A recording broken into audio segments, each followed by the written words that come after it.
ছোট ছোট স্বপ্নের নীল মেঘ, কখনো রোদ্দুর বৃষ্টি। ছোট ছোট স্বপ্নের নীল মেঘ, কখনো রোদ্দুর বৃষ্টি। জীবনের চাকা গেছে একা বাঁকা, সৃষ্টি বা অনাসৃষ্টি।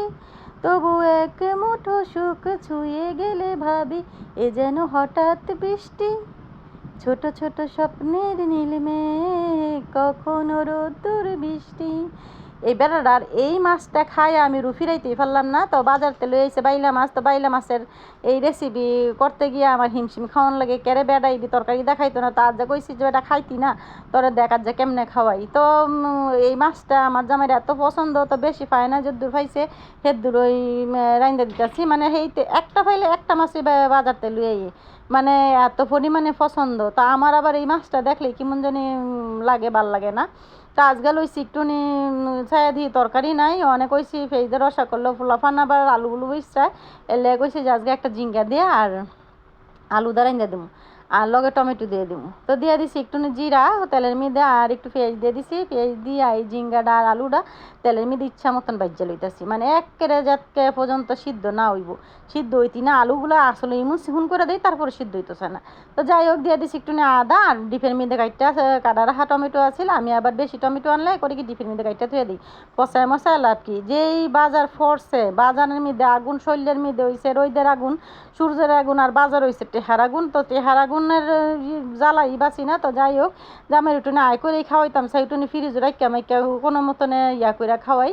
তো যদি টমেটোর কথা না গো, না টমেটো আছে কেরে, আমিও যে ডিফেন মধ্যে থুয়ে দিছি কাইটতে বেড়ে কই নাই যে হইলে ফসামু।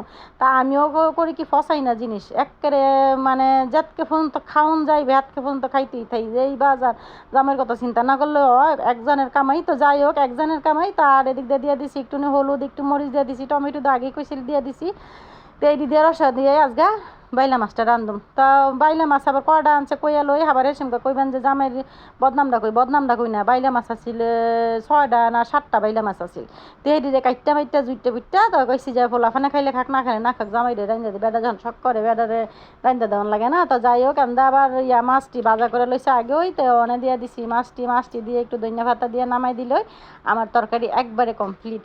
তো কেটা এইভাবে বাইলা মাছ খান, আর বাইলা মাছের বেলা ফাইলা ভাঙ্গা দেয়। তা আমি জানি না, আমার ফাইলা আজকে ভাঙে না। আরও যে ইলিশ মাছটি দেখতেছেন এটি হচ্ছে চাউ খাওয়ার লাগিয়া, চাউ খাওয়ার দিকে না চাইলে দেবার চলে না, কেন জানি হারা বাইলা মাছ খাইতো না। আরেকটা হাসা কথা কই, বাইলা মাছটা আমিও পছন্দ করি না, আমারও কেমন জানি না সাপ মনে হয় বাইলা মাছের। তো যাই হোক খাওয়ানোর জিনিসটা আজে বাজে কথা কইতে নাই, তারপরও কইয়া লাইলাম।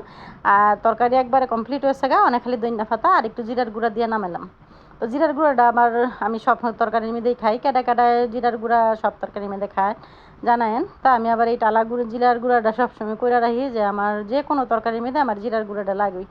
তো এই তো রেসিপি কমপ্লিট। অনেক খালি গরম গরম বাদ দিয়ে খাইলেও একবারে শান্তি হমু, যাতকে ফোন তো বেড়া না খাওয়ামো হাতকে ফোন তো শান্তি হইতাম না। এই যে নেও বেড়া তোমার বাইলা মাছ আর যারা ইন্দা দিছি। তো কেন কি মনে হয়েছে দেখতে আপনারা ভাই বোনেরা কইেন। আর বুবু যে রাঁধছি এই রান্নাটাও কি মনে হচ্ছে জানেন, ইলিশ মাছটা খালি এড়ায় যায়, ইলিশ মাছটা দেখেন না।